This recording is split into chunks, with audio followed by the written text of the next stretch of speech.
దేవునికి మహిమ కలుగును గాక. దేవునికి అనేకమైన కోట్లాది వందనాలు చెల్లిస్తూ దేవుడు ఇచ్చిన మహిమకరమైన పరిచర్యను దేవుడు ఈరోజు యేసు క్రీస్తును ఎరుగటి నిత్య జీవం అని దేవుడు మనతో మాట్లాడుతుండగా దేవుని ఆరాధిద్దాము, దేవుని మహిమ పలుకుతాము. ఆమేన్.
దేవునికి మహిమ కలుగును గాక. ఆమేన్. హల్లెలూయా.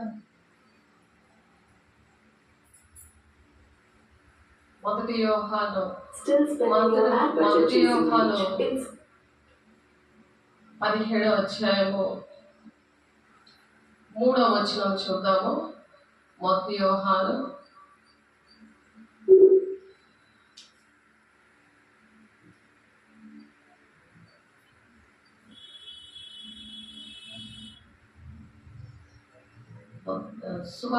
సువార్తలు తీయండి. మొదటి యోహాను కాదు, యోహాను సువార్త 17వ అధ్యాయము 3వ వచనం.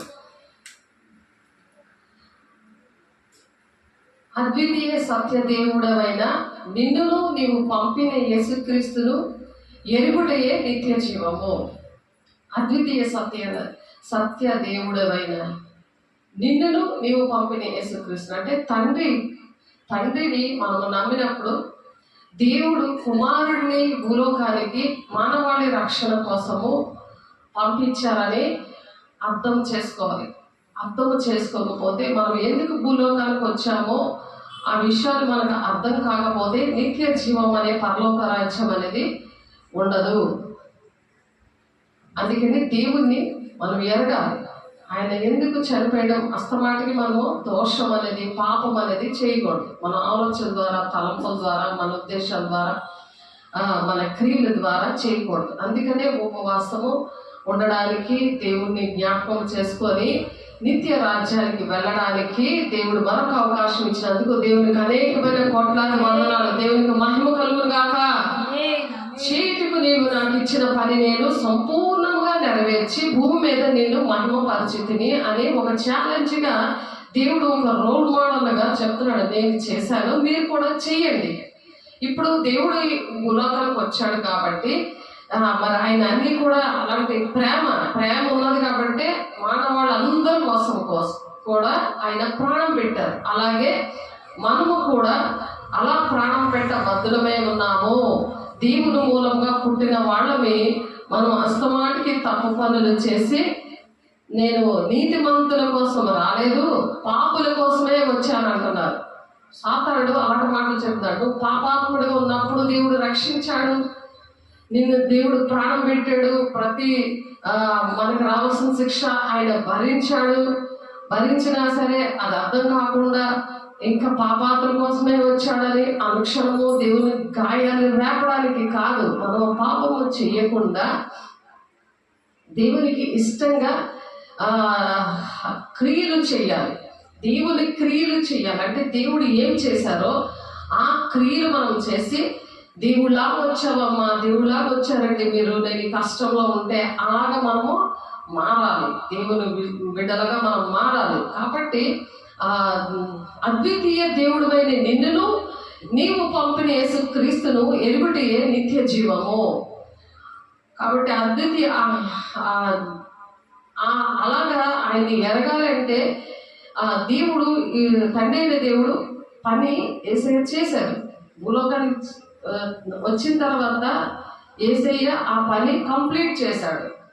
కంప్లీట్ చేసాకే నా ప్రాణాన్ని దేవా నీకు అప్పగించుచున్నాను, నా ఆత్మను నీకు అప్పగించుచున్నాను అని చెప్పాడు. సేమ్ అలాగే సాతానుడు ఏం చేస్తాడంటే చచ్చిపోదామా, ఎందుకు ఈ బ్రతుకు అని అంటున్నారు. చాలా మంది బాధలు వచ్చినా కష్టాలు వచ్చినా సరే వాక్యం లేక దేవుడంటే తెలియక దేవుడు ఎలాగా దేవుని తండ్రి చిత్తాన్ని నెరవేర్చాడు దేవుని కుమారుడిగా, అలాగే మనం దేవుని కుమారులుగా కుమార్తెలుగా తండ్రి చిత్తాన్ని తెలుసుకోవాలి. ఏ కష్టం వచ్చినా ఏమొచ్చినా దేవుడే దిక్కు అనమాట. దేవునితో ఉంటే మనము ఆయన అలా ఏకమై ఉంటే దేవుడు దుష్టుడు ముట్టకుండా మనల్ని మనం భద్రము చేసుకుంటే ఆ దుష్టుడు మనల్ని ముట్టడు. ఒక కంచె కాపుదల ఉంటుంది. అలా కాపుదల ఉన్నప్పుడు మనం ఏం చేస్తామంటే చేయుటకు నీవు నాకు ఇచ్చిన పని నేను సంపూర్తిగా నెరవేర్చి భూమి మీద నిన్ను మహిమపరిచాను. దేవుడు ఎలాగైతే తండ్రి అయిన దేవుడికి మహిమకరంగా యేసయ్య ఉన్నారో, తండ్రి చిత్తాన్ని నెరవేర్చారో, అలాగే మన పట్ల కూడా తండ్రి చిత్తాన్ని మనం అలాగే నెరవేర్చాలన్నమాట.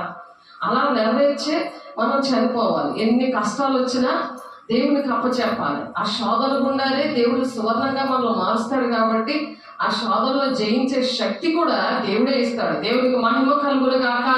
అందుకే పౌలు అంటాడు, శ్రమైనను ఖడ్గమైనను హింసైనను ఉపద్రవమైనను నీ దేవుని ప్రేమ నుండి ఎడబాపునా అని ఉంది. ఎటువంటి ఉపద్రవాలు వచ్చినా, ఎటువంటి శ్రమలు వచ్చేసినా దేవుడు నుండి మనము వేరైపోకూడదు. సాతానుడు ఏం చేస్తాడంటే దేవుడి నుండి వేరైపోతారు, వేరు చేసేస్తాడు. దేవుని వాక్యం వినకుండా, మరి సెల్ ఫోన్లో వినకుండా, దేవుని సన్నిధి రాకుండా సాతానుడు ఏంటంటే కొన్ని సెల్ ఫోన్లో విందామంటే వాడు వినలేకూడదు. ఎందుకంటే మనం దేవుని వాక్యము తెలియకుండా లోకంలో ఉన్నాం అనుకో, లోకము దేవుడు కలిసి ఉన్నాం అనుకో, ఇంకా సాతానుడు అన్నిటి మీద అధికారం తీసుకుంటాడు. మనం ఎప్పుడైతే దేవునికి ఇష్టంగా ఉండట్లేదో అది సాతానికి తెలుస్తుంది, దేవుడికి తెలుస్తుంది. కాబట్టి సాతానుడు ఏంటంటే అది అలుసుగా తీర్చుకుంటాడు. వాడికి అధికారం వస్తుంది. అధికారం వచ్చి వాడు ఆ అధికారాన్ని చూపిస్తాడు, దేవునికి దూరం చేసేస్తాడు.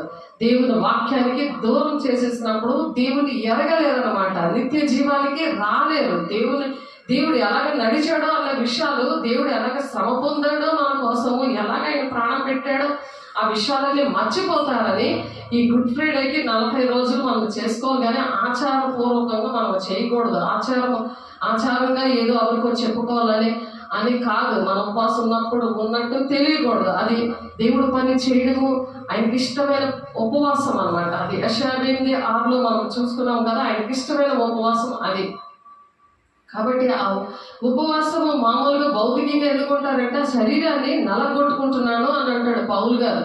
అది లొంగ తీసుకోవడం అనమాట. అలా ఉపవాసం ద్వారా మరి దేవునాత్మ లేనప్పుడు ఏం చేస్తారు, ఉపవాసం ఉండి ఆ శరీరాన్ని లొంగ తీసుకొని అప్పుడు ఆ బాధలోనే దేవుడు గుర్తొస్తాడు అనమాట. దేవుడు ఉపవాసం ఉన్నప్పుడు ప్రత్యేకంగా కూర్చోవాలి, ఏ పనులు కూడా చేయకుండా దేవునితో గడపాలి. గడపనప్పుడు దేవుడు మాట్లాడడం స్టార్ట్ చేస్తారు. అలాగే దేవుడు అభిషేకం పొందుకొని దేవుడు పని దేవుడు నాకు ఇచ్చిన పని నేను సంపూర్ణంగా నెరవేర్చి భూమి మీద నిన్ను మహిమపరిచితిని అని ఆయన ఎలాగైతే చెప్తున్నారు యేసయ్య, అలాగా మనం సంపూర్తిగా చేయాలి. దేవుడు ఒక్కొక్కరి పట్ల ఒక్కొక్క ఉద్దేశం ఉంది, ఒక్కొక్క ప్రణాళిక ఉంది దేవునికి. దానికోసమే మనం 5 గంటలు లేసి, 4 గంటలు లేసి, 3 గంటలకు లేచి దేవుడు ఎప్పుడు లేస్తే అప్పుడు లేచి దేవుని దగ్గర మనము ప్రార్థన చేస్తున్నప్పుడు మనకి ఒక కంచె కాపుదల మనిషికి ఉంటుంది. దేవుడు నడిపిస్తూ ఉంటాడు. వాళ్ళు దేవుడు నడిపిస్తూ ఉంటాడు. లేకపోతే అది లేకుండా నిద్ర మొత్తం పెట్టేస్తాడు. అయినా సరే దేవా నన్ను లేపు అన్నప్పుడు లేపుతాడు. మళ్ళీ పడుకున్నావు అనుకో, మరి అక్కడ మట్టిగా అయిపోద్ద బుర్ర. ఆ రోజంతా కూడా దేవుడు నీతో మాట్లాడు ఆయన వాక్యం అర్థమవుదు. దేవునితో నడాలి అనే విషయం ఉండదు. ఎక్కడున్నా సరే దేవునితో మాట్లాడుకుంటూ ఉండాలి. దేవుడు మనతో ఉండాలి. మన లోపల ఉన్నాడా లేదా అలాగ దేవుడు మాట్లాడుకుంటూ ఉండేవాడు. కాబట్టి అద్వితీయ దేవుడు అయిన నిన్నును నీవు పంపిన యేసుక్రీస్తుని ఎరుగుటి నిత్య జీవం అని యోహాను గారు చెప్తున్నారు. కాబట్టి నీవు నాకు ఇచ్చిన పని నేను సంపూర్ణంగా నెరవేర్చి భూమి మీద నేను మహిమపరచాలని యేసయ్య ఎలాగైతే చెప్పాడో అలాగే మనం దేవునికి మహిమకరంగా ఉండాలి, దేవుని పక్షంగా ఉండాలి. ఎన్ని శ్రమలు వచ్చినా సరే తండ్రి చిత్తాన్ని నెరవేర్చడం మానేయకూడదు. ఏ రోజు కూడా ఆబ్సెంట్ అవ్వకూడదు. దేవునితో అనుక్షణం కూడా అలాగ మాట్లాడుకోవాలి. కాబట్టి మరి చిన్నపిల్లలారా మాటతోనూ నాలుగుతోనూ కాక క్రియతోనూ సత్యముతోనూ ప్రేమితము అంటారు. మాటతో మాట చెప్తారు కానీ క్రియలు చేయరు. నేను దేవుడిని నమ్ముకున్నాను అంటారు కానీ ఏ క్రియలు చేశారు అనే విషయము గుర్తుపెట్టుకోవాలి. దేవా నీ కోసం నేను ఈ రోజు ఏ పని చేశాను, ఏం చేశాను, నేను అసలు టైం వేస్ట్ చేశానా, నేను వాక్యం వింటున్నాను కానీ వాక్యం గుర్తుంటుందా? క్రియ చేసినప్పుడు ఏంటంటే ఆ వాక్యం గుర్తుంటుంది. దేవుడు వాళ్ళల్లో ఉంటాడు. అది మర్చిపోలేరు అనమాట. కార్యాలు అందుకు చేస్తాడు దేవుడు. ఒక కార్యం నీ జీవితంలో చేశాడు కదా, మరి ఆ కార్యమును మర్చిపోతున్నామంటే వాక్యం గుర్తులేదు. ఇప్పుడు వాక్యం వింటే అలా మనం నడిచినప్పుడు మన పట్ల ఒక క్రియ చేస్తాడట. కాబట్టి దేవుని పిల్లలు ఎలా ఉంటారంటే చిన్న పిల్లలాగా ఉంటారు. ఏదైనా ఎవరైనా ఏం తిట్టినా కొట్టినా ఏదైనా సరే మళ్ళీ అవన్నీ మర్చిపోతారు కానీ దేవుడు మర్చిపోరు. ఇప్పుడు సాతానుడు ఏం చేస్తున్నాడు, దేవుడు మర్చిపోయేలా చేస్తున్నాడు. మరి ఆ చిన్న పిల్లల్లాగట్టి మనసు లేక ఏదైతే అన్యాయం జరిగిందో, ఏదైతే దుష్టుడు నీ దగ్గర డబ్బులు దోచుకున్నాడో, నీ వస్తువులు పాల్గొట్టాడో, ఏదైతే నిన్ను దేవునికి దూరం చేశాడో అవే గుర్తు పెట్టుకుని దేవునికి దూరం అయిపోయి భయపడిపోతున్నావే తప్ప దేవుడిని మర్చిపోలేని విషయాలు, దేవుడు నాతో మాట్లాడిన విషయాలు, దేవుడు నా జీవితంలో చేసిన విషయాలు అవన్నీ మర్చిపోతున్నారు. అంటే రివర్స్ అనమాట. దెయ్యాలు గుర్తు పెట్టుకుంటున్నారు, దేవుడిని మాత్రం మర్చిపోతున్నారు. దేవుడే నాకు ఇది చేశాడు, దేవుడే నాకు ఇలా చేశాడు, అంతేగా. కాబట్టి దేవుడికి అవమానం రాకూడదు అంటుంది. మళ్ళీ సాతాను ఏమంటే దేవుడికి అవమానం రాకూడదు. నేను సన్నిధికి వస్తే దేవుడికి అవమానం వస్తుంది, దుష్టుడు నేను కూడా చేస్తాడు, దుష్టుడు నా దగ్గరికి వస్తాడు అని భయపడకూడదు అనమాట. భయపడకుండా, అందుకనే పరిపూర్ణమైన ప్రేమ భయాన్ని వెళ్ళగొడుతుంది అని ఉంది. మొదటి యోహాను 5వ అధ్యాయంలో ఉంది ఆ మాట. కాబట్టి మనము పరిపూర్ణమైన ప్రేమ అంటే దేవుని మాటలు వినడమే పరిపూర్ణమైన ప్రేమ. అదేంటి? దేవుని ఆజ్ఞలు పాటించడమే పరిపూర్ణమైన ప్రేమ. దేవునికి మహిమ కలుగును గాక. దేవునికి మహిమకరంగా యేసే చెప్తున్నాడు కదా, నేను నాకు తండ్రి ఇచ్చిన పనిని నేను నెరవేర్చాను. నేను భూలోకంలో ఉన్నప్పుడు దేవుడు మహిమపరిచాను. కాబట్టి తండ్రి పని నువ్వు చేస్తున్నావా? దేవునికి మహిమ తెస్తున్నావా? మహిమ తేవాలంటే దేవుని అభిషేకం కావాలి, దేవుడు అర్థం అవ్వాలి. దేవుడు నా కోసం ఇంత ప్రాణం పెట్టాడు, నేను ఏం పని చేశాను, నన్ను ఇలా పోషిస్తున్నాడు, నేను ఏం పని చేశాను, దేవునికి అవమానకరంగా ఉన్నానా, ఆయన దుఃఖపడుతున్నానా, నా పనులు బట్టి, నా కుటుంబాన్ని బట్టి, నా సంఘాన్ని బట్టి దేవునికి అవమానకరంగా, దేశానికి అవమానకరంగా నేను ఉన్నానా అని ఆలోచించుకోవాలి దేవుని బిడ్డ. కాబట్టి పరిపూర్ణమైన ప్రేమ భయాన్ని వెళ్ళగొడుతుందంట. పరిపూర్ణమైన ప్రేమ భయాన్ని వెళ్ళగొడుతుంది. భయం ఎందుకు వస్తుంది? తిరిగి వారు దేవుని రాజ్యానికి వెళ్ళరు. సాతాను కూడా భయపడుతున్నాడు. నీతిమంతులు సింహంలాగా ధైర్యంగా ఉంటారంట. మరి నీతి ఒంట్లో లేదు, అపవిత్రత ఏలుబడి చేస్తుంది, అపవిత్రంగా ఉండాలి. ఎందుకంటే శరీరము ఆత్మ పరిశుద్ధంగా ఉండాలి. దేవుడిచ్చిన వాగ్దానాలు నెరవేర్చబడడానికి, తండ్రి చిత్తాన్ని మన పట్ల నెరవేర్చాలంటే శరీరము ఆత్మ కూడా రెండు కూడా పరిశుద్ధంగా ఉండాలని కొరింథీ పత్రికలో ఉన్నది 7వ అధ్యాయంలోని. కాబట్టి అలాగా పరిశుద్ధంగా మనము ఉండాలి. దేవుని మూలంగా పుట్టినవాడు ఎవడునో పాపము చేయడానికి ఎరుగుదుము. మనం దేవుని మూలంగా పుట్టాము. మనకి రక్షణ ఎప్పుడు వచ్చింది? ఎప్పుడు బాప్తిసం తీసుకున్నావు? దేవుని ఎప్పుడు నమ్ముకున్నావు? ఇంతవరకు కూడా నువ్వు తండ్రి చిత్తాన్ని నెరవేర్చకపోతే తప్పిపోయిన గొర్రె పిల్లలాగా ఎక్కడెక్కడ తిరుగుతున్నావు. ఎంతగాని దేవుడు ఎత్తుకుతాడు, మెడ మీద ఎక్కించుకొని దేవుడు తీసుకొస్తున్నాడు, మళ్ళీ వెళ్ళిపోతున్నావు, మళ్ళీ వస్తున్నాడు, మళ్ళీ దేవుడు మెడ మీద ఎక్కించుకుని ఆ కొండల్లో, లోయల్లో, మొడతప్పల్లో నువ్వు దాక్కుని నువ్వు మాట వినకుండా నువ్వు వెళ్ళిపోతుంటుంటే దేవుడు నిన్ను కనికరించి, నీ కృప చూపించి, నీకు ఏది కావాలో అన్నీ ఇస్తున్నాడు. కానీ మళ్ళీ నువ్వు తప్పిపోయిన గొర్రెలాగా వెళ్ళిపోతున్నావు. అది దేవుడు కల్వరిలో కార్చిన రక్తం విలువ తెలియలేదు నీకు అని దేవుడు పాట ద్వారా, వాక్యం ద్వారా దేవుని ఎరగడమే నిత్య జీవనం. నువ్వు దేవుని తెలుసుకోలేదు, పేరుకే నమ్ముకున్నావు, కానీ తండ్రి చిత్తం ఏంటో నీకు అర్థం కాలేదు. దేవుడు ప్రణాళిక ఏంటో నీ పట్ల నీకు అర్థం కాలేదు. దేవుడు బిడ్డ ఒకసారి సరి చేసుకో అని దేవుడు మాట్లాడుతున్నారు. దేవుని మూలంగా పుట్టిన వాడు ఎవడనో పాపము చేయడు. ఆజ్ఞాతిక్రమమే పాపము. నువ్వు ఆజ్ఞలు పాటించట్లేదు, దేవుని ఆజ్ఞలు పాటించట్లేదు, తండ్రి చిత్తాన్ని నెరవేర్చట్లేదు. అలాంటి సంఘంలో తిరుగుకుంటూ అటువంటి బాధలు పెట్టి నీ మైండ్ అంతా శాతంతో నిండిపోతుంది. తండ్రి చిత్తం, తండ్రి ఎలాగ కుమారుడికి చెప్పిన మాట విని ఎలాగ మహిమపరిచాడో నీ ద్వారా ఏదైనా మహిమ వస్తుందా? దేవుడు సంతోషపడుతున్నావా? మహిమకరమైన పరిచర్యలో నీకు పాలిభాగస్తులుగా ఉంటున్నావా? పరిచర్యలో పాలిభాగస్తులుగా ఉండాలి. వాక్యం విని దాని ప్రకారం నడవాలి. సేవకులతో కనెక్షన్లో ఉండాలి. ఫోన్లోనో వచ్చో మీరు మాట్లాడాలి, మీరు అడగాలి. దేవుడు ఏంటి మాట్లాడుతున్నారు, ఎన్ని రోజులు, ఎన్ని సంవత్సరాలు అవుతుంది దేవుడు మాట్లాడడం మానేసి. సేవకులతో మాట్లాడకపోతే మీతో దేవుడు మాట్లాడరు. అంత టచ్లో లేకపోతే దేవుడు మీతో మాట్లాడరు. బ్రహ్మపరిచే ఆత్మ ఏంటంటే ఎక్కడైనా దేవుడు ఉన్నాడులే అని చెప్తుంది. సాతాను ఏంటి చెప్తాడు? తండ్రి చిత్తము నెరవేర్చక్కర్లేదులే, దేవుని ఆజ్ఞలు పాటించక్కర్లేదులే అని సాటది. వాక్యమే గుర్తుండదు, వాక్యం వినదు, మరి నామకార్థమైన జీవితాల్లోనే ఉంటారు. కాబట్టి దేవుని మూలంగా పుట్టినవాడు ఎవడు నువ్వు పాపము చేయడని ఎరుగు. నువ్వు దేవుని మూలంగా పుట్టలేదు కనుక ఆజ్ఞాతిక్రమము పాపం అంటున్నారు కదా, ఆ పాపంలో ఉన్నావు, ఆజ్ఞను అతిక్రమిస్తున్నావు. దేవుని మూలంగా పుట్టినవాడు తను భద్రమ చేసుకున్నాడు కనుక తను భద్రమ చేసుకుంటాడు. దేవుని మూలంగా పుట్టినవాడు ఏం చేస్తాడు? తను భద్రం చేసుకుంటాడు. నువ్వు భద్రం చేసుకోకుండా ఉంటే దుష్టుడు ముట్టతాడు. నిన్ను దుష్టుడు ముడతాడు. ఆ దుష్టుడు ముట్టి దుష్టుడు బాధ దగ్గర తీసుకెళ్ళిపోతాడు. ఒకటి అలాగే 1000 తలలోకి దీవెన పోయి 3-4 తరాల వరకు శాపం వచ్చే అలాంటి పనులు, శాపం వచ్చే వాక్యాన్ని వింటూ ఉంటావు. కానీ తండ్రి చిత్తము దేవుడు ఎలా మహిమపరిచాడో ఆయన ఎరగకపోతే, అది తెలియకపోతే నిత్య జీవం అనేది ఉండదు. అది మనం ఈరోజు మాట్లాడుకున్నాం. దేవుడు మనతో మాట్లాడుతున్న విషయాలు ఇవి. కాబట్టి పుట్టిన దేవుని మూలంగా పుట్టినవాడు తను భద్రమ చేసుకొని కనుక దుష్టుడు మనల్ని ముట్టడు. ఎందుకు పడుతున్నాడు నిన్ను దుష్టుడు? మా దేవా తీర్మానం చేసుకోవాలి. దేవా నన్ను దుష్టుడు ముట్టాడు, నా వస్తువులు నా సర్పంను దుష్టుడు ముట్టాడు. దేవా దేవుడిని ఎరగలేదయ్యా, దేవుని మూలంగా నేను పుట్టాను కానీ ఆజ్ఞాతిక్రమం చేశాను, నేను పరిశుద్ధంగా లేను, దేవుని మాట వినలేదు. దేవా నేను తీర్మానం చేసుకుంటాను, నీ పని విషయంలో నేను తొందర పెట్టను, నీ పని విషయంలో నేను బాధ్యత కలిగి ఉంటాను. నేను 3 గంటలు ఎప్పుడు నువ్వు లేస్తే లెగిస్తాను. ఆ నిద్ర పోగొట్టేవాడు నీవే, ఆకలి పోగొట్టేవాడు నీవే, నా బాధలు పోగొట్టేవాడు నీవే, నా కన్నీరు తుడిచేవాడు నీవే, నా జీవితాన్ని నిలబెట్టేవాడు నీవే. నేను ఎరిగానయ్యా, నువ్వు ఎన్ని కష్టాలు పడ్డావు, మా కోసం ఎంత ప్రాణం పెట్టావు. అలాగే నేను ప్రాణం పెట్టట్లేదు కదా, అస్తమాటికి నీ గాయాలు రేపకూడదు కదా, నేను నిన్ను దుఃఖ పెట్టకూడదు కదా, నీకు మహిమకరంగా నేను ఉండాలి కదా. దేవా నేను ఉంటానయ్యా, ఈ దినాల నుండి నేను ఉంటానయ్యా అని తీర్మానం చేసుకోవాలి. మనం దేవుని సంబంధం అని లోకమంతయు దుష్టుడి యందు ఉన్నదని ఎరుగుదము. మనం దేవుని సంబంధము లోకమంతా కూడా దుష్టుడి యందు ఉంది.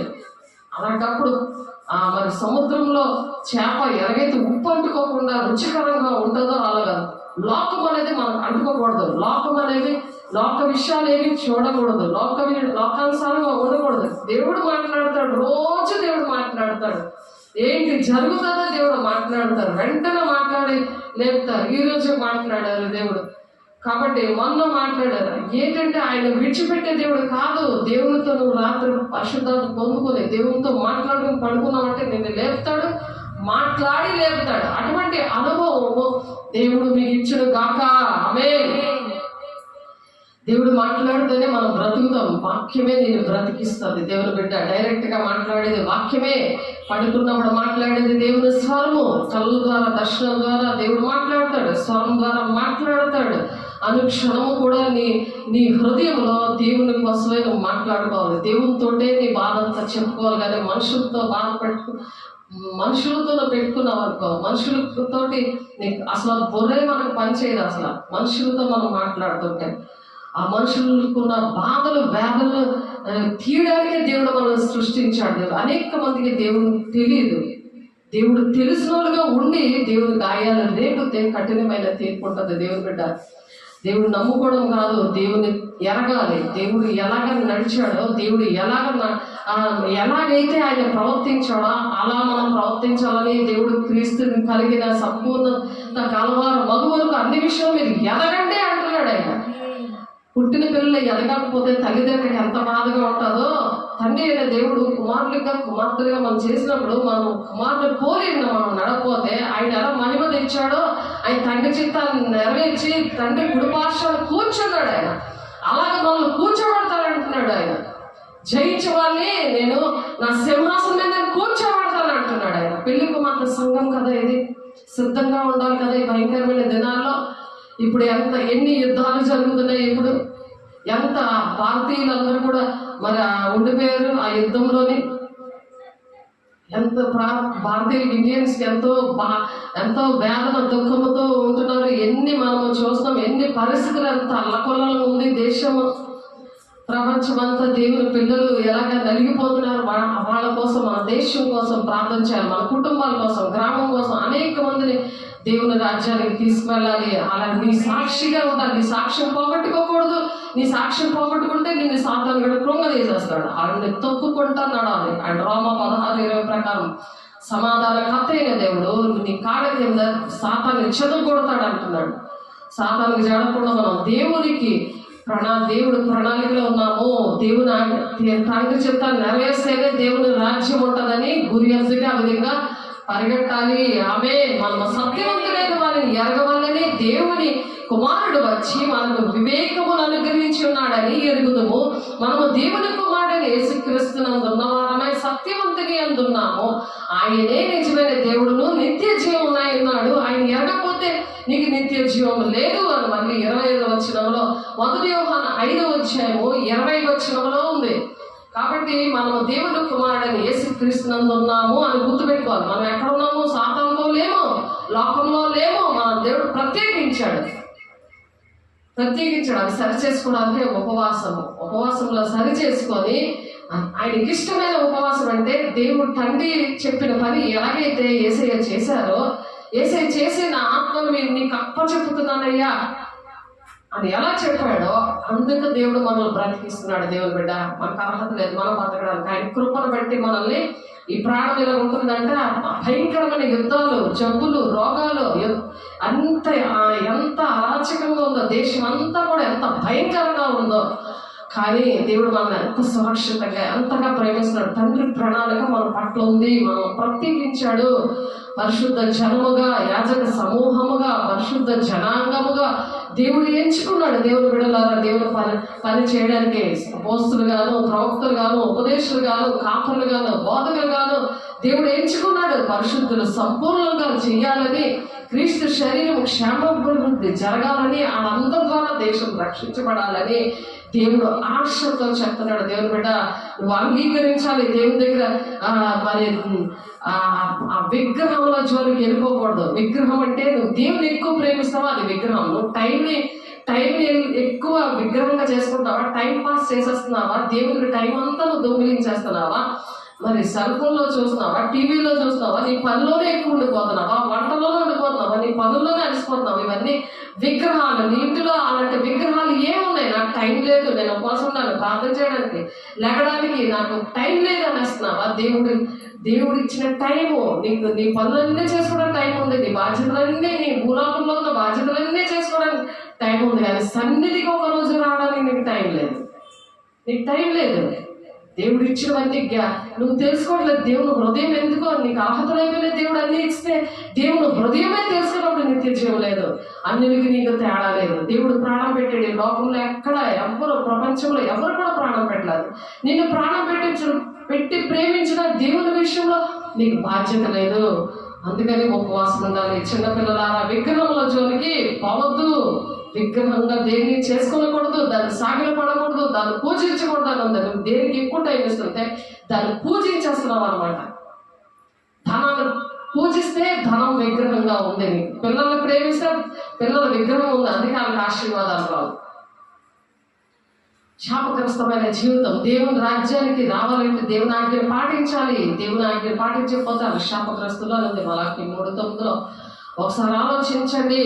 నేను తప్ప వేరొక దేవుడు నీకు ఉండకూడదు. పైన ఆకాశం అందే కానీ, క్రింద భూమి అందే కానీ, భూమి కింద ఉండే నేల అందే కానీ దేని రూపాన్ని నువ్వు విగ్రహంగా చేసుకోకూడదు. దేని రూపాన్ని, విగ్రహం అంటే బొమ్మకి పూజ చేయడం అదే ఒకటే అనుకుంటారు జనాలు.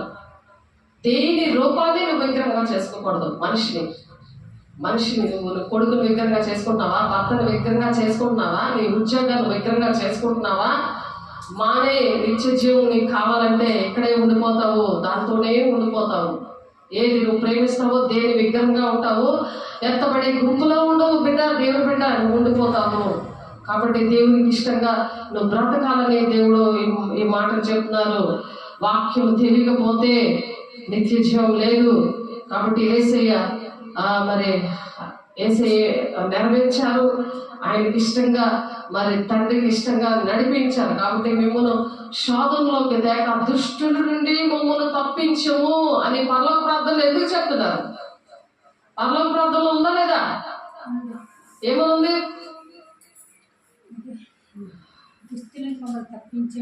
దుష్టుల నుండి మమ్మల్ని రోజు పరలోక ప్రార్థన, ఏ ప్రార్థన చెప్పినా పరలోక ప్రార్థన చేయడం మానేయకూడదు. దేవుని రాజ్యం వచ్చును కాకంటే నువ్వు ప్రార్థన చేస్తే దేవుని రాజ్యం రావాలి.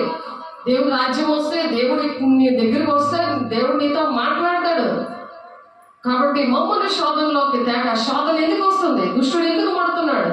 మమ్మల్ని శోధనలోకి తేక దుష్టుడి నుండి మమ్మల్ని తప్పించము అని చెప్తున్నారు. కాబట్టి దేవుడు మనల్ని తప్పించాలంటే, దుష్టుడి నుండి మనం తప్పించాలంటే మనం శోధనలో పడిపోకూడదు. కాబట్టి 2-3 మాటలు చూసుకొని ముగించేసుకుందాం. 2 కొరింథీయులకు రాసిన పత్రిక 6:16-17 వచనంలో దేవుని ఆలయములకు విగ్రహముతో ఏమి పొందిక? దేవుని ఆలయములకు నువ్వు విగ్రహంగా వచ్చేస్తే వేస్ట్ అనమాట. దేవుని ఆలయములకు విగ్రహంతో ఏం పొందిక? మనం జీవం గల దేవుని ఆలయమే ఉన్నాము. మనం దేవుని దేహము, దేవుని ఆలయం ఉంది. ఈ ఆలయాన్ని ముట్టకూడదు కదా సాతానుగాడు. అందుకు దేవుడు ఇలాగ సెలవిచ్చుచున్నాడు, నేను వారిలో నివసించి సంచరింతును. పరిశుద్ధంగా లేకపోతే నీలో సాతాను సంచరిస్తాడు, దేవుడు సంచరించాడు కదా. కాబట్టి మనము జీవం గల దేవుని ఆలయమే ఉన్నాము. అందుకు దేవుడు ఇలాగ సెలవిచ్చుచున్నాడు, నేను వారిలో నివసించి సంచరింతును, నేను వారి దేవుడునే ఉందును, వారు నా ప్రజలై ఉందరు. వారు ఎవరు? వారి దేవుడునే ఉంటాను అంటున్నాడు ఆయన. నేను వారిలో నివసించి సంచరిస్తాను, నేను వారి దేవుడినే ఉందును, వారు నా ప్రజలే ఉందరు. దేవుడు మనకు లేకపోతే మనం బ్రతుకుతామా? దేవుడు ప్రజలుగా ఉండాలి కదా మనం. కావున మీరు వారి మధ్య నుండి బయట వెడలి ప్రత్యేకంగా ఉండాలి. ప్రత్యేకంగా ఉండమంటున్నాడు. విగ్రహాలను ఆరాధించడం, దేన్ని ఎక్కువగా చేస్తున్నాడు, తాగుడునా లేకపోతే కైనేనా, అలాంటి ఉండకూడదు. అలాంటి కావున మీరు వారి మధ్య నుండి బయటపడాలి, ప్రత్యేకంగా ఉండండి, అపవిత్రమైన దాన్ని ముట్టకుడి అని ప్రభు చెప్తున్నాడు. కాబట్టి మనం అపవిత్రంగా ఉంటే దేవుడు మాట్లాడు, నేను నమ్ముకున్నాను అంటే కుదరదు.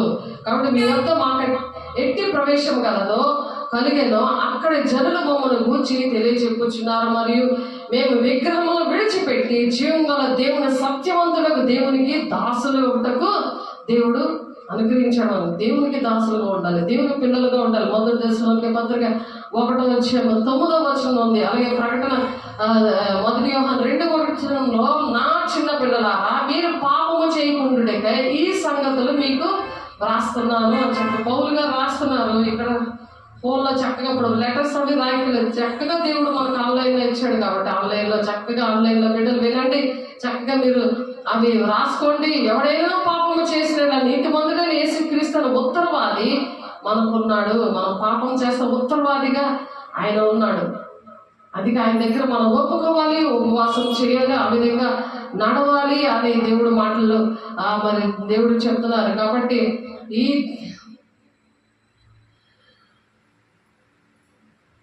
ప్రకటన 9:20 ఈ దెబ్బల చేత చావక మిగిలిన జనులు దయ్యములను చూడను, వినను, నడువను, శక్తి లేనివి బంగారు, వెండి, కంచు, రాయి, కర్రలతో చేయబడిన తమ హస్తకృత్యములైన విగ్రహముల పూజింపకుండా విడిచిపెట్టినట్లు మారు మనసాలు పొందలేదు. అందుకే దేవుడు మనకు మారు మనసు ఇచ్చారు. దేవుడు మరి అటువంటి వారితో మనము మరి ఆ విగ్రహము విషయంలో దేవుడు మాట్లాడుతున్నారు.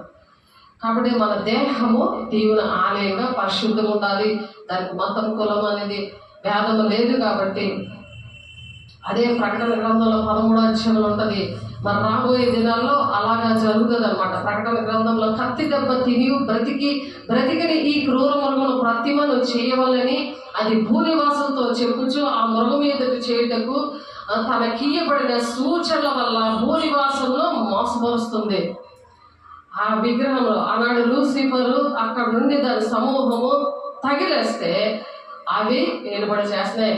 ఆ విషయాలు ఇక్కడ ప్రకటన గ్రంథంలోని ఒక కత్తి దెబ్బ తగిలి అది ఎలాగుంది, భూనివాసంలో మోసం చేస్తా ఉంది ఇప్పుడు అంతా కూడా.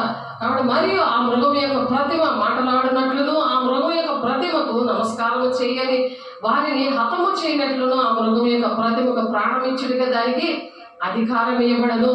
మనము కనురెప్ప పాటలు మనము దేవుని సిద్ధపడే పెళ్లికమ సంఘంలా ఎత్తపడితే సరిపోతుంది. లేకపోతే మరి ఈ క్రూర మృగం వచ్చి దానికి 7 ఏళ్ల శ్రమ దినాల్లో మరి అంత్యక్రీస్తు చేతిలో చనిపోతేనే మనం దేవుని రాజ్యానికి వెళ్తారు, లేకపోతే వెళ్ళలేరు. అందుకనే పరిశుద్ధంగా ఉండాలి, దేవుని ఎరగాలి, దేవుని చిత్తానుసారంగా నడవాలి, దేవునితో రోజు మాట్లాడే అనుభవం ఉండాలి దేవుని బిడ్డ. అది లేకపోతే దేవుడు దొంగ వలే వస్తున్నాడు వాళ్ళ కోసం. లేకపోతే మనకి తెలిస్తే దేవుడు మాట్లాడే అనుభవం ఉంటే ఆయన స్వరం వింటాము, ఆయన బోర శబ్దం వింటాము. కాబట్టి వారి బాధ సంబంధమైన పొగ యుగములో లేస్తుందట, యుగములు లేస్తుంది. అలాంటి బాధలో మనం ఉండకుండా, విడవబడిన గుంపులో ఉండకుండా, ఆ క్రోధ ముద్రకు కానీ దాని ప్రతిమకు కానీ నమస్కారం చేయవాలను, దాని పేరు గల ముద్ర ఎవడైనా వేయించుకొని వాడును రాత్రి భాగంలో నెమ్మది లేకుండా ఉంటాడు. ఎందుకంటే అది వేసుకుంటేనే రేషన్ అయినా, లేకపోతే ట్రైన్కి ఎక్కడమైనా, హాస్పిటల్లో ట్రీట్మెంట్ అయినా, ఏదైనా జరుగుతుంది. ప్రకటన 14:11 ఉంది. కాబట్టి అటువంటి పరిస్థితులు అసలు క్రూరమృగం అంటే తెలియదు, అంత్యక్రీస్తు అంటే తెలియదు, ఎత్తపడ్డం అంటే తెలియదు, సిద్ధపడ్డం అంటే తెలియదు. అటువంటి పరిస్థితులు ఉన్నవారికి మనము చెప్పాలి, మనకి ఇచ్చిన బాధ్యత. కాబట్టి వాక్యాన్ని మనం ఎరగాలి, మనం తెలుసుకోవాలి, ఇతరులకు చెప్పాలి. మనం వెళ్ళాలి, అందరి కుటుంబాన్ని, గ్రామాల్ని, దేశాన్ని అందరూ కూడా దేవుని రాజ్యంలో ఉండాలని దేవుడు ఆశపడుతున్నాడు. ఆమేన్. ఈ నా చిన్న పిల్లలారా, మీరు పాపము చేయకుండాగా ఈ సంగతులు మీకు రాయించున్నాను, అందుకు రాస్తున్నాడు పౌలు గారు. ఇప్పుడు అందుకే దేవుడు మనకి యూట్యూబ్ ఇచ్చి అవన్నీ కూడా చెప్పిస్తున్నారు. ఎవడైనా పాపము చేసేయండి, ఆ నీతిమంతుడైన యేసుక్రీస్తుకి ఉత్తరవాదిగా ఉంటామని మన భయంతో, భక్తితో మనం ఉండాలన్నమాట. కాబట్టి జనులు తినుటకును త్రాగుటకు కూర్చుండి ఆడుటకు లేచారు ఆ దినాల్లోనే. కాబట్టి అని వ్రాయబడినట్లు వారిలో కొందరి వలె మీరు విగ్రహారాధికులై ఉండకడి. అదాగ్యులు అక్కడ మోషే గారు అక్కడేమో రాస్తున్నారు, యెహోవా ఒక వేల రాతి పలకల మీద రాస్తుంటుంటే కింద జరుగుతుంది ఏంటి, అక్కడ ఒక బొమ్మను తయారు చేసుకుని వెండి విగ్రహాలు అందరి చెవులు అన్ని కూడా తెచ్చి ఒక దూడను చేసి అక్కడ విగ్రహారాధన అవుతుంది. పైనేమో దేవుడు వచ్చి ఆ చేయుకు రాస్తున్నాడు, దేవుని ఆజ్ఞను పాటించాలని. కిందేమో అక్కడ అటువంటి ఘోరమంగా వాళ్ళు ఏం చేస్తున్నారు, తింటున్నారు, త్రాగుతున్నారు, ఆడుతూ ఇక్కడ జరుగుతున్నాయి కదా. కాబట్టి అంచు దినాలు, ఆ దినాలు ఎలా ఉన్నాయో ఈ దినాలు అలాగున్నాయి. కాబట్టి అలాగ వారిలో కొందరు వలె మీరు అలాగా ఉండద్దు, అలా ఉండద్దు. ఇప్పుడు అవన్నీ మనం సరి చేసుకోవాలి. అటువంటి వారి దగ్గర వేరే వచ్చేవాడున్నాడు, వేరే ఉండండి మీరు అంటున్నారు. కాబట్టి నా ప్రియులారా, విగ్రహాలను దూరంగా పారిపోండి, దేని విగ్రహంగా చేసుకుని 3 గంటలు వేసి డ్రింక్ చేయడం ఏంటి చెప్పండి. అలా విగ్రహంగా ఒకటి పెట్టిన దగ్గర ఉండద్దు, మీరు దూరంగా పారిపోండి అంటున్నాడు ఆయన. పారిపోమంటాడు, పరిగెత్తమంటాడు. వాళ్ళు చూసి అలా దూరంగా ఉండాలి అని చెప్తున్నారు. కాబట్టి ప్రతి ఒక్కరు కూడా దేని విగ్రహంగా చేసుకున్నారు, నిద్రన, ఉద్యోగాన్న, మనుషులన, లేకపోతే అలవాట్లన దేన్ని విగ్రహంగా చేసుకున్నారు. అవి గుర్తు పెట్టుకొని డబ్బున దేని విగ్రహంగా చేసుకున్నారు, సమయాన్ని నువ్వు విగ్రహంగా చేసుకున్నావు, బాగా టైం పాస్ చేస్తున్నావా, అవన్నీ ఆలోచించండి, సరి చేసుకుందాము. అందరూ కూడా సరి చేసుకోండి, ప్రార్థన చేసుకుందాం. పరిశుద్ధాత్ముడా నీకు వందనాలు, మహిమగల దేవ, అభిషక్తుడా నీకు వందనాలు ప్రభా. దేవుని ఎరుగుటే నిత్య జీవం అన్నావు నాయన. అయ్యా నువ్వెవరినో తెలుసుకున్నామయ్యా, నీ బిడ్డలు తెలుసుకున్నారు, చేతులెత్తి తీర్మానం చేసుకుంటున్నారు. అయ్యా నీ బిడ్డల్ని నాయన, మరి నాయన ఆ పరిస్థితులను విడిపించండి, ఆ బంధకాలు యేసునామములో విడిపిస్తున్నాను. నీకు స్తోత్రాలు. పరిశుద్ధుడా దేని విగ్రహంగా చేసుకున్నారో ప్రభా, నిన్ను ఎరగకుండా అయ్యా నువ్వు నా తండ్రి నాయన మా హృదయాల్లో ప్రతిష్ఠించబడును గాక, మా హృదయాల్లో నా తండ్రి మీరు మాత్రం ప్రతిష్ఠించబడాలి కాక ప్రభు. అయ్యా తండ్రి నాయన యోహాను 10:30 ప్రకారం నాయన మీరు ఏకమై ఉన్నారు నాలో, తండ్రితో ఎలాగైతే యేసే ఏకమై ఉన్నాడు అలాగ మేము ఏకమై ఉండడానికి మీరు సహాయం చేస్తున్నారు దేవా. అయా యోహాను 10:35 ప్రకారం మమ్మల్ని దీవించండి. ఎవరు శ్రమలో ఉన్నారో, ఎవరు ఇబ్బందులు ఉన్నారో వారి కోసం మేము పరిచర్య చేయడానికి, వారికి నేర్పించడానికి, వారిని విడిపించడానికి మమ్మల్ని అభిషేకించండి, నడిపించండి. అయా చిన్నపిల్లలారా, మాటతోనూ నాకుతోనూ కాక క్రియతోనూ సత్యముతో ప్రేమించబడిన ప్రభా, అటువంటి ఆత్మను మీరు కుమ్మరించాలి మా మీద. చేతులెత్తి ప్రార్థన చేసిన బిడ్డల మీద కుమ్మరిస్తున్నారని నీ స్తోత్రాలు. సత్యముతో అయ్యా నీ బిడ్డలు ప్రేమించడానికి ప్రభా మీరే సహాయం చేస్తున్నందుకు ప్రభా మీకే కోట్లాది వందనాలు, స్తోత్రాలు చెల్లిస్తూ ఆటంకపరుస్తున్న దురాత్మ శక్తులారా యేసునామములో కాలిపోవుగాక, మహిమగల నామములో శక్తిగా కాలిపోవుగాక, మహిమగల నామములో ప్రతి ఒక్క బిడ్డను మీరు విడివేస్తున్నారు దేవా, సాక్షిగా నిలబెట్టుకున్నారు ప్రభా. సమస్త మహిమ ఘనత ప్రభావం మీకే ఆరోపించుకుంటే యేసు పరిశుద్ధ నామములో బ్రతిమలాడి వేడుకుంటున్నాము తండ్రి. ఆమేన్. తండ్రి యొక్క దీవెన, కుమారుని యొక్క కృప, పరిశుద్ధాత్మ యొక్క నిత్య సహవాసము సదా కాలము మా అందరికి తోడైంది నడిపించును గాక. ఆమేన్. దేవునికి మహిమ కలుగును గాక. God bless you. దేవుడు మిమ్మల్ని దీవించి ఆశీర్వదించును గాక. ఆమేన్.